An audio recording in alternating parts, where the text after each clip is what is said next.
Hey everybody, this is Chris Acey. I'm an aquatic invasive species coordinator with the Fox-Wolf Watershed Alliance. I cover Brown, Outagamie, Calumet, Fond du Lac, and Winnebago counties. Today, I'm at the Metro boat launch up in Green Bay, right where the Fox River flows into the Bay of Green Bay. If you're from the area, you may know that this is the location where all the water that falls within the Fox-Wolf Watershed Basin eventually flows into the Great Lakes. However, looking at the serene waters behind me, we may not realize that there's a lot going on underneath the surface of the water.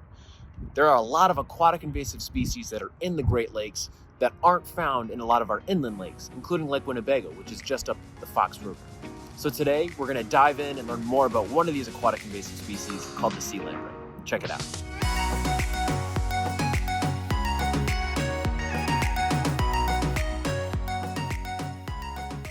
Sea lamprey start their life cycles in streams as larvae, where they feed on plankton and detritus anywhere from 3 to more than 10 years.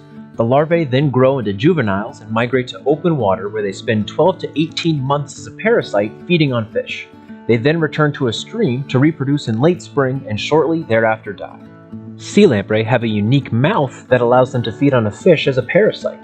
Rows of sharp teeth and a sharp tongue allow the lamprey to suction onto its prey and use its teeth to grasp the prey while using the razor-sharp tongue to rasp through fish scales. In the Great Lakes, sea lamprey eat up to 40 pounds of fish over the sea lamprey's 12 to 18-month feeding period, and the host fish rarely survives. Lamprey are native to the Atlantic Ocean, and Niagara Falls acted as a natural barrier that kept sea lamprey out of the Great Lakes for thousands of years. However, construction and improvements to the Welland Canal in the 1800s and early 1900s had the unforeseen impact of allowing sea lamprey to reach all of the Great Lakes by 1938. With excellent spawning habitat and lots of prey fish, sea lamprey populations and their impacts to the Great Lakes quickly grew. Before the sea lamprey invasion, 15 million pounds of lake trout were harvested annually by the United States and Canada from the upper Great Lakes.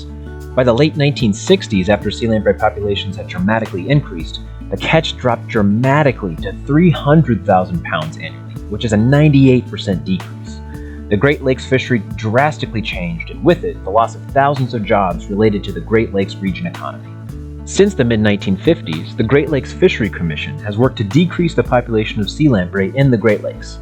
Lampricides, which are pesticides that are selective to sea lampreys, are used to kill adult and larval lampreys and are used in combination with other techniques to reduce the population of these invasive species. Current estimates of sea lamprey vary from lake to lake, with a total abundance of less than 300,000 in the Great Lakes. However, ending the sea lamprey control program would result in a large bounce back of lamprey populations, and with it, increased impact of these invasive species to the region's lakes and economy. One of the things preventing sea lamprey from getting into the Lake Winnebago system is happening right here at the Rapid Croche Dam near Wrightstown in Outagamie County. There's a series of locks that historically let boaters travel up and down the river. However, the lock at Rapid Croche was closed in the 1980s to specifically prevent sea lamprey from getting into the Lake Winnebago system and beyond. So sea lamprey can travel up the river to the bottom of this dam, but they can't get over and they can't pass through the lock since it's been closed. To learn more about other aquatic invasive species or more about sea lamprey or other Fox-Wolf Watershed Alliance programs, visit our website at fwwa.org.